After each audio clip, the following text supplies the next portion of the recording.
Like 10 years ago, we've been having a joint family reunion for 10 years. Get together and, you know, all that jazz. Hey, Anna, so if you think we should put it on auto, because it's not right now. Yeah, if you want, yeah, just, maybe that's better. Okay. Oh, you want me over there? Yeah, you're over next to Dan. Oh, Kel, are you going to stand? You're going to stand, right?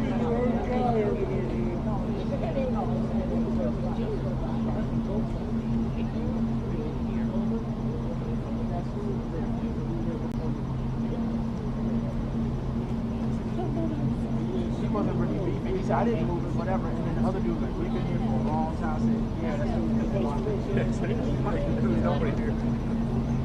I said, I'm just letting you know why she was all sudden in front of you. Yeah. Be curious. Because I just see them like yammering back. So came out really nice. Yeah, it was on Anderson Cooper, the whole show, the whole story. So that might be the best thing they did all year. Yeah.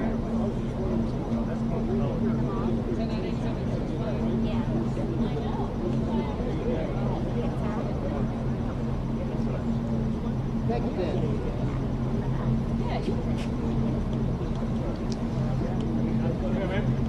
I'm going to go around the other way.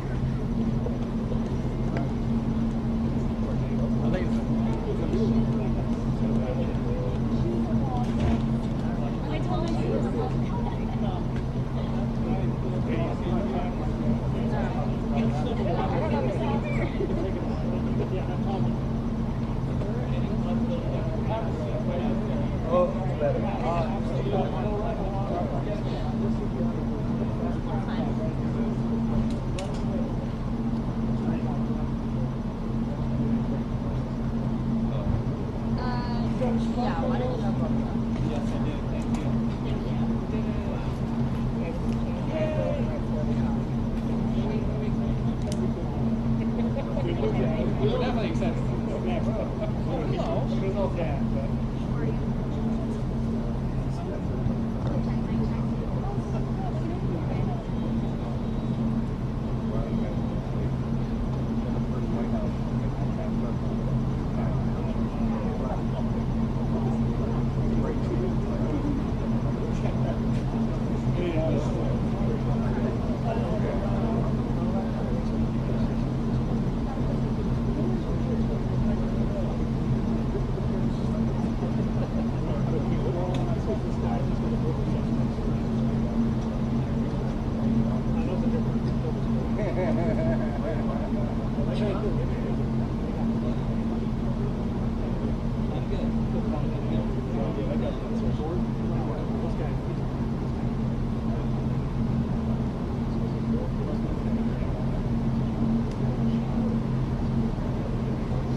only 2 days a week, but with football, it makes it where you're looking at Sunday, Monday,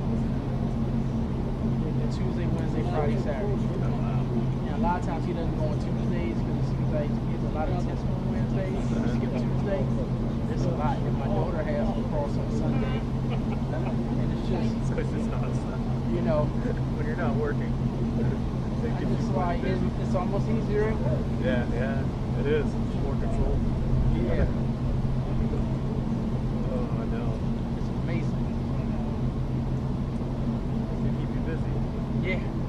I'm like, they have a playoff game Saturday. And if they win, they play the championship next week. Oh, wow. And then that'll be it. So I'm like, let's get to the championship, knock it out, And then and be you're done. Give me a break. There we go. No winter sports. Well, he plays basketball at school, so I'm not involved in that really. Okay.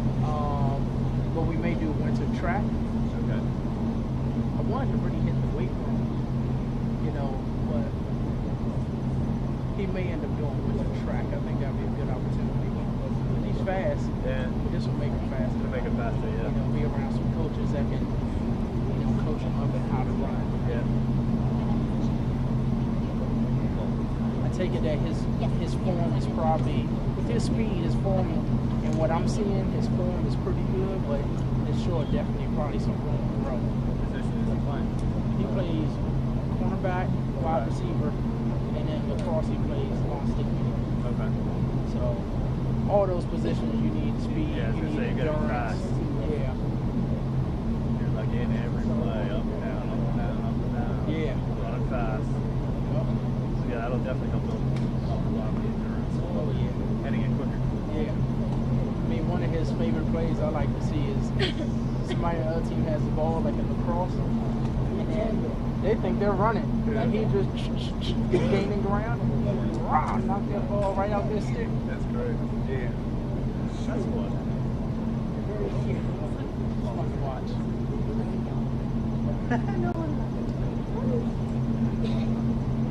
I'm gonna push you out of the way.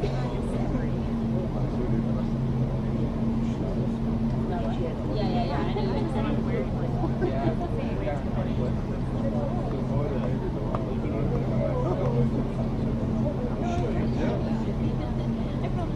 I know the number.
Right here. Yeah.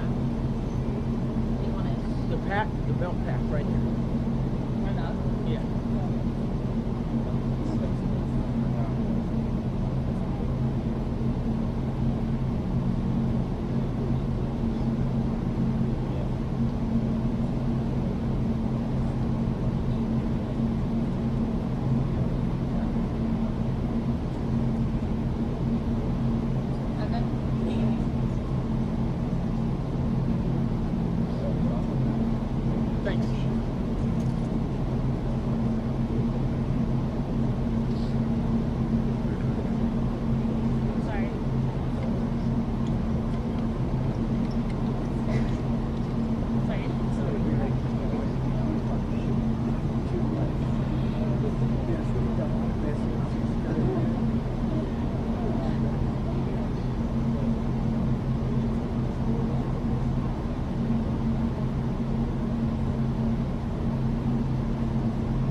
We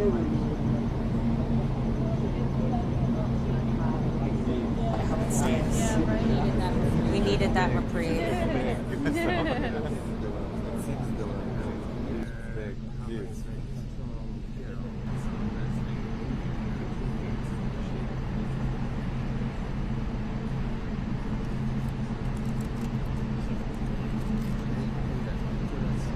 We want the Iran to stop touching them. I'm joking. I know I'm joking.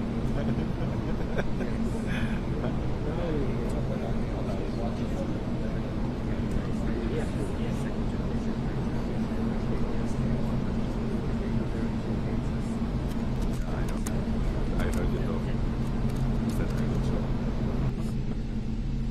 You've been standing here for so long. I stand here at Next time when you're standing.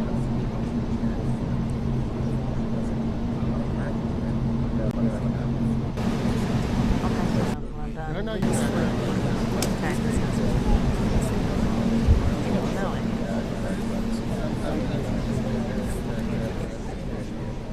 Oh, I'm sorry. We can do a little switcheroo. Okay, thanks. Yeah. Appreciate it. I'm sorry? Are you with the press team or are you with the White House press booth, the flying press booth? No, I'm a CNN. Press booth, I see. I'm not pool either. I'm just Domestic, Just here. international. I do both, but Okay. mainly domestic. Okay. What's your name? Elena, Elena. My name's Arash. nice to meet you. Nice to meet you too. Yeah, she was saying. Yeah, people think it's not, but well, maybe it's Turkish, but it's not. Yeah. Yeah. Slavic parents? Your family? Slavic? No, mostly Italian. I see. Okay. And a little bit of Syrian. Okay. Mine's Trine. It's more on my mom's side. Tumanello. Tumanello? Naples.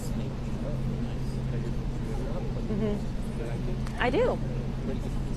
I think Naples has the best their pizza. Yeah. I got a long history.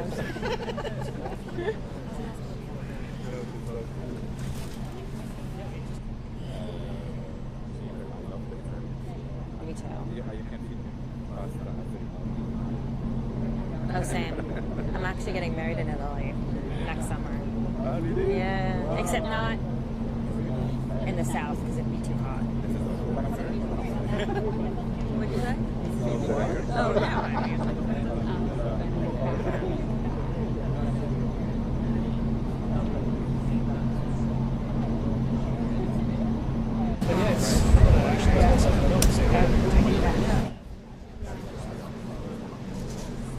I actually don't like this song. It's like I can't admit that out loud.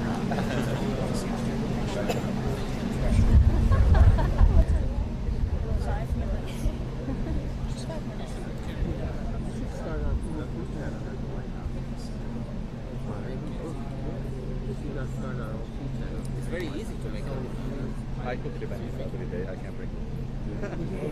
here. Yes. Did you try Lebanese food? Did you try Lebanese food before? Did you try any Lebanese food? What food? Oh, Lebanese. Oh, yeah. I love Lebanese food. Having it cooked over the phone in order not to eat fast. No, Lebanese food is wonderful. Yeah, I do every day for a couple of days. Because in order not to eat every day outside, right? You know, because you will be eating fast food all the day. Absolutely. Clean up there.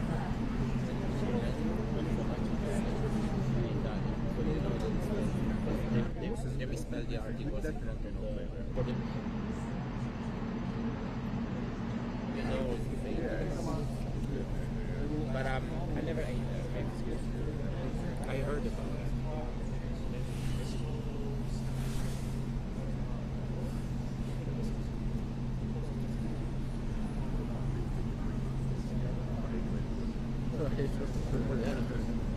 Absolutely.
Good afternoon, everybody.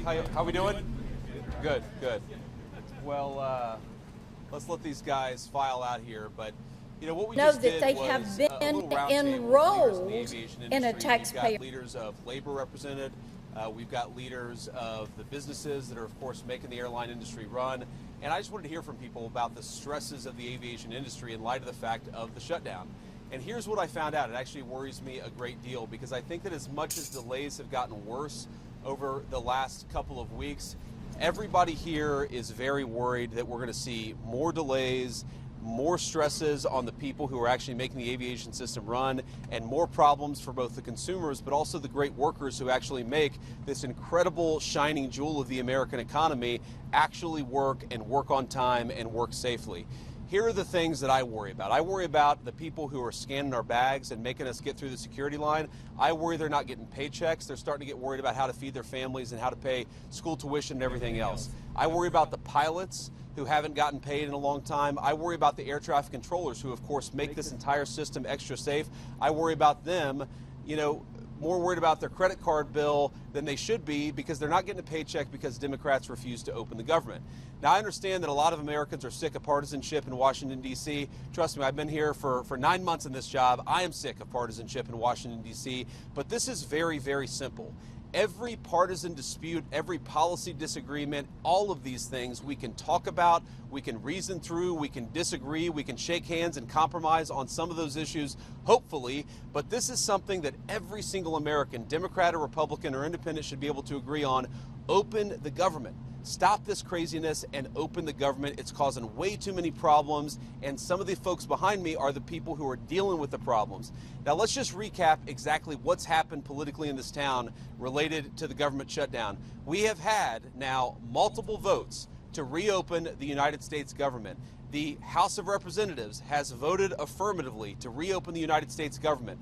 52 Republicans and 3 Democrats consistently vote to reopen the United States government, but we need 60 votes. So all we need to end the craziness, to pay the air traffic controllers, to pay the TSA agents, to pay the pilots, to make sure that food stamp benefits continue to go out to the American people who need them, all we need is 5 reasonable Democrats to join 3 moderate Democrats and 52 Republicans to reopen the government. I want to let Sean Duffy say something, but before I do, I just want to say to any Democrat in the United States Senate, we are happy to talk about any policy issue. We're happy to talk about health care policy. We're happy to talk about tax policy. We're happy to talk about regulatory policy, but not at the point of a gun. You do not get to take the American people's government hostage and then demand that we give you everything you want in order to pay our air traffic controllers. It's a ridiculous set of demands. Let's reopen the government, and then let's sit down and talk about how to compromise on policy for the American people. Sean?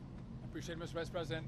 So first, I want to thank you for calling this meeting of the aviation industry. The We have a root great coalition, causes bipartisan of this coalition, escalation. We've and so thank you secured for that. measures I just in want the to tell big you, beautiful we bill look that at the aviation prevent system, illegal and we've aliens seen from flips and bursts, whether receiving it's LAX or it's Atlanta or it's Dallas. You're seeing impacts of this shutdown on our airspace, and that means travelers are delayed, travelers are canceled. It has real problems. So our air traffic controllers, their first paycheck they missed, well, they got 90%, 80% of the paycheck. That was in early October. They just missed their full paycheck. And you got to think, well, then the second paycheck comes. That's not when we have real disruption. Because every single day, as all of you people know, as we all pay our bills, right, it's not just the mortgage and the car payment, which is very real, but they're buying food. They travel 30, 45 minutes into the towers or the centers, so you have to buy gas. They have kids that want to play football or volleyball or tennis, and they can't afford the very life expenses that they need those paychecks for. And so though we've maintained the safety, I'm grateful for our controllers who are coming in every day, but I do think as this shutdown continues, you're going to see more pressure on controllers, more pressure on TSA workers, and that's going to have real impact. One group that we don't talk about a lot is we have technicians that work in our centers. I've talked to you all about how old our equipment is. We have technicians that come in every single day to make sure this equipment actually works. They too aren't getting paid, and this is burning, and it's having a real impact on our men and women who serve our airspace. And so I would join the Vice President and say, don't hold us hostage. Don't hold American families' travel hostage. Don't hold air traffic controllers hostage. Open up the government, have a conversation, let's get it resolved. But again, every day it gets harder. Every day there's going to be more challenges. And the last point I'll make before I turn it over to Sean O'Brien's really great hair day today is the fact that a lot of our people can go through the miss of one paycheck, and it's hard for them, but a lot of them can get through it. None of them can get through two paychecks. And so, again, if Democrats don't get their act together very quickly, you're going to see huge problems. And again, I would come to them with a clean heart and say, open up the government, and then let's have a conversation. I'll give it to the Teamster, Sean O'Brien. Thank you very much, Secretary Duffy. Thank you, Vice President Vance. Look, the bottom line, and we took a position, I represent 1.3 million working men and women in this country for the International Brotherhood of Teamsters. We took a position 3 weeks ago. Pass a clean CR, get to the table, negotiate a deal. Do not put working people in the middle of a problem they should not be in there. And we got to think about the families that are going to be affected. Think about when you have to tell your son or daughter they can't play sports because you're not getting paid. Think about when you can't pay your mortgage. Think about when you can't pay your tuition. Put the politics aside, get to the table, negotiate a deal, pass a clean CR right now, and then figure out the problems moving forward. And I want to thank the air traffic controllers. I want to thank the aviation administration for all their hard work and sacrifice they make. And look, security and safety of the airlines is paramount. Let's not compromise the safety and security. Pass a clean CR. Thank you. Thank you, Sean. Great. Anybody else? Come on. Yeah. Thank you, Mr. Vice President. Thank you, Secretary Duffy. Thank you all for being here with us today. And I want to start by really thanking the professionals, the air traffic controllers, the folks at the TSA, also the FAA, the people in management. They're working hard. They are keeping the skies safe. They've minimized delays. Fewer than 2% of flights have been delayed so far because of air traffic control shortages. So they've done a great job. But it's putting stress on people. It's not fair to those people. It's also putting stress on the economy. You know, the first couple of weeks this had no impact on the economy, but as every day goes by, the impacts start to grow. And airlines are a pretty good real-time indicator of the economy, and we start to see, still minor, but steep booking impact. And you see that happening in the economy. We put the whole economy at risk. And so it's been 30 days, and while I don't have a position on which partisan side and how things should be settled with healthcare, it has been 30 days. I also think it is time to pass a clean CR, use that as the opportunity to get into a room behind closed doors and negotiate hard on the real and substantive issues that the American people want our politicians on both sides of the aisle to solve. But let's get a clean CR and get that negotiation done behind closed doors without the pressure and without putting the American workers and the American economy at risk. Here. Great. Okay, guys, we'll take a few questions. Yeah. Go ahead.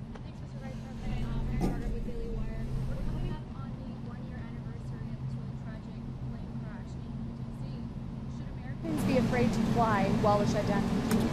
No, I don't think Americans should be afraid to fly because we've got great airline professionals who are keeping the safest aviation industry in the world afloat, but they're doing it with incredible stress. What I worry more about is that if you have, let's say, a pilot who's now missed 2 paychecks, who's now telling his kids that they can't do things that they'd like to do, who's now worried about feeding his family, maybe that guy doesn't show up to work, maybe he goes and gets a different job. That means greater delays for the American people.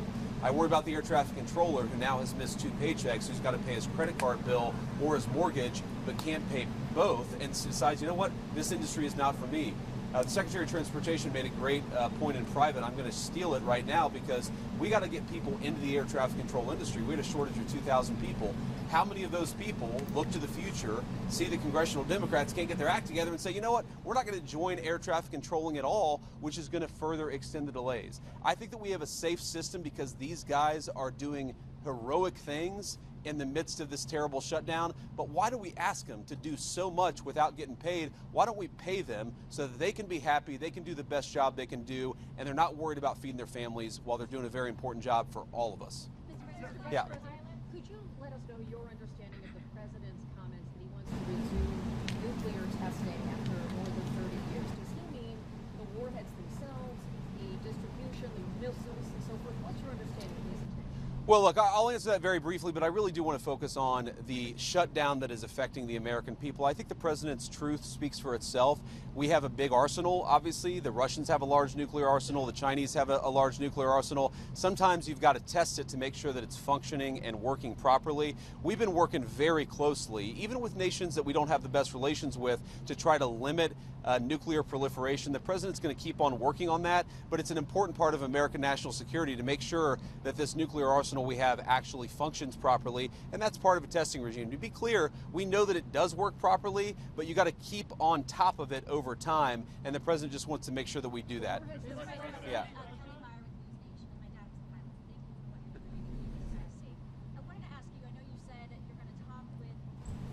Folks on Capitol Hill after they open the government back up. If this keeps going on, would you consider getting everyone together like you did before the shutdown here at the White House to talk? And just quickly on nuclear, does the new testing make the world less safe? So I'm not going to answer. I've answered all the questions about nuclear testing that I'm going to answer. I want to talk about the government shutdown here, and I'd like to focus the questions there. But to your point, look, I've never said we're not going to talk to congressional Democrats until they reopen the government. What I've said is we are not going to give in on policy demands under the threat of hostage taking. I mean, if any moderate Democrat or any Democrat period from the United States Senate wants to come over, they're welcome to walk into these doors in an hour. I'm happy to talk to them about how to end the government shutdown, but it's actually very simple because there's a clean CR, as you heard from everybody, that would reopen the government. What we're also saying is that we're not going to allow anybody, Democrat or Republican, to effectively threaten any policy demand and to place that upon reopening the government. You don't reward hostage taking. If Democrats want to talk about healthcare policy, let's talk about healthcare policy. If they want to talk about tax policy, let's talk about tax policy. They don't get to come in here and say, you give us everything we want, or we're going to shut down the government and not pay our pilots and not pay our air traffic controllers. It's ridiculous, disgraceful, irresponsible behavior. There have got to be 5 more moderate Democrats in this entire city who are willing to work with us to reopen the government. Mr. Vice President, on the issue of the shutdown, there is the concern about 42 million people losing their SNAP benefits. Of course. Over this weekend. The administration moved a lot of money around to pay troops, to pay federal law enforcement, and is telling Congress they can't move money around to pay at least some of those benefits. Why not? Would there be some point perhaps in the next 40 hours to try to do that so Americans don't go hungry? Well, here's the problem. If you go back to previous government shutdowns, what has happened is that sometimes the president has tried to make the shutdown as painful as possible on the American people. I give the president of the United States great credit and the entire team for trying to make this as painless as possible. The Democrats are acting irresponsibly. He doesn't want the American people to suffer because of it. But look, right now, this government, this administration, we're like guys running around, with a leak in a damn wall, trying to plug it with bubble gum. And we plug one spot with bubble gum, and we plug another spot with bubble gum, and we plug another spot with bubble gum. Why don't the Democrats just stop this entire charade and reopen the government so that we don't have to try to make this thing work on a shoestring budget, which is what we're trying to do. The unfortunate reality, and we're starting to see this with our aviation industry, we're going to find out the hard way with SNAP benefits. The American people are already suffering, and the suffering is going to get a lot worse. Not because the President of the United States has failed to make the shutdown painless. He's tried to do everything that he can to make it as unpainless as possible. The reason that pain is coming and the reason it's building is because we're not passing the clean bill to reopen the government. It's a very easy thing to do. Thank you, Mr. Vice President. I'm Monica Page with Frontline Turning Point USA. On the government shutdown, of course, we're approaching Thanksgiving, we're approaching the holidays. What could travel look like, you know, if the Democrats don't open the government in time? So I'm going to let our great Secretary of Transportation answer this question. Look, it could be a disaster. It really could be, because at that point you're talking about people have missed 3 paychecks. They've missed 4 paychecks. How many of them are not going to show up for work? You take the TSA lines that are already too long, even right now, and say half of those people don't show up for work, not because they're not hard workers or good people, but because they've got to find a different job to feed their families. What happens when the security lines are not an hour long, but they're 4 hours long? What happens when pilots start not showing up for work because they're so focused on paying the bills they can't fly the plane safely? That's going to lead to massive delays. We want people to be able to get home for Thanksgiving. We want people to be able to travel for business, to make this entire engine of commerce work. We want the aviation industry to work. It's not going to work unless the Democrats reopen the government. These guys are doing heroic things to make it work as well as it possibly can, but every single person that I talk to a word, they are worried that the delays are going to reach a point where it makes it very, very hard for the American people to fly. Sean? To answer your question, our traffic will be snarled, right? It'll be a disaster in aviation. And just, I'm going to steal, you stole my point, I'll steal one from Scott Kirby from United. October is a slower air travel month, and we have great weather in October. And so you've seen minimal disruption because of good weather and slower travel. But as we go into November, travel picks up as people start to look at going to see their families. Kids come home from college. And if you don't have air traffic controllers who are being paid, they may want to stay on the job, but they cannot. They're going to have to go take a second job, and you're going to have mass issues throughout the airspace. People will not be able to go from one place to the other because of the government shutdown, and I hope Democrats don't take it to that point. Great. Yeah. Alex Brachet from ABC News. I'm curious, as we move into this holiday travel season, is the administration working on a plan to keep airports running smoothly? The other thing that I wanted to ask you is we got 20 million Americans who are set to see your premiums skyrocket with those ACA tax credits expiring. I'm curious your response there. Is the administration working on a plan to expand them? Well, why don't you take the question about what we're trying to do to try to limit the effects of the shutdown on aviation? I think Sean is a great person to address that, and then I'll address the health insurance premium question. Yeah, so we're working closely with NATCA, our air traffic controllers union, our technicians who work to keep the equipment safe and operational. I know Christy's working with TSA, so we are doing all we can to partner with and talk to our government employees who make this system run smoothly. But we can only ask so much. And I, as a guy who had a lot of kids and didn't make a lot of money early in my life, I know the pressure that these families are under. And by the way, think when these families go home, the fights that are had over the fact that you don't have money for basketball this season. The family strife that happens because they don't have money coming in the door is very, very real. So we are doing all we can to work with our partners to keep things running smoothly. But in the end, we can only go so far. And if I could just, before I turn it over, I love that you guys are asking us questions about what we can do to make this less painful. There's an easy, painless solution. Pass a clean CR. And by the way, I think you all, I was part of some shutdowns myself in Congress, and the tone of the press corps is very, very different in this one. You were rabid against Republicans who voted not to open the government up, and it seems like everyone is so docile. And so, what is the president going to do to alleviate the pain? I'm out of the mall. Anyone can go see the World War II Museum.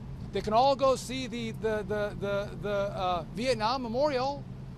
Again, we didn't close those down. This administration is doing everything they can to alleviate the pain on the American people. Go back to Barack Obama. He did everything he could to shut down parks and memorials across this city. And so, again, it's an easy answer. Go ask the Democrats that question. Say, what are you going to do to make sure that people get SNAP benefits this Saturday? or they have health care assistance for their Obamacare. What are you going to do? Because we're doing everything we can on our end, but there's not much more we can do because the rules of the road by which we have to play. And so, again, I'm grateful for this team because they care about the American people. I just wonder, do the Democrats care the way we do? And if they do, open it up, sit down, and negotiate. Hear, hear. That's a great point. I want to answer the question about health insurance premiums because, look, we don't want the American people's health insurance premiums to go up. We're very worried about this. The president's been talking about this since before we even took office, that we're inheriting a healthcare system that has suffered some real problems under the Biden administration. Because of that, you're seeing health insurance premiums skyrocket. Now, here is our very simple proposal to the Democrats. Let's sit down and come to a compromise and work it out. And you know what the Democrats' response to that is? Give us everything we want, or we're going to shut down the government and keep it shut down. That is not reasonable behavior. That's not how you do compromise in this town. That is the way that the Democrats have operated. They are trying to take a hostage, and we can't reward that behavior. If we do that, if we say, yes, of course, we'll give you everything that you want if you reopen the government, you know what's going to happen? In 3 months, they're going to come back to the administration and they're again going to say, we're going to shut down the aviation industry. We're going to deny people SNAP benefits unless you give us exactly what you want. That's how a child behaves. That is not how a responsible governing party behaves in the United States of America. And let me make one final point, and then we'll cut out of this press conference. Look, I've been a little bit unfair, and I want to correct this, because when I say the Democrats have shut down the government, it's actually the far left side of the Democratic Party, because to their great credit, 3 moderate Democrats joined 52 Senate Republicans to vote to reopen the government. We need 5 more reasonable Democrats to put the American people first and reopen the government. That's all that we're asking. Let's talk about health care policy. Let's make sure that we ensure that Americans' health insurance premiums don't go up. We want that, and we're willing to work with people for it, but they've got to reopen the government first. Sean came from a background not that dissimilar from mine. Sean O'Brien came from a background not that dissimilar from mine. There are moms and dads who are fighting right now because they're worried about not being able to pay the credit card bill and the mortgage bill. There are parents who have to look their kids in the eye and say, you know what, we're not going to do football this year. We're not going to do basketball this year because I can't pay for it because the federal government is shut down and I'm not getting a paycheck.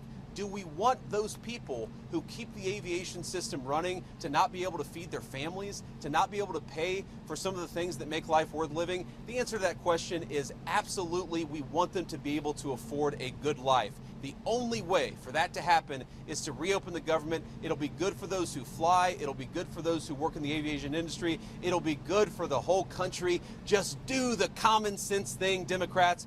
Reopen the government. We need 5 Senate Democrats to join us. I hope that they will. Thank you, guys.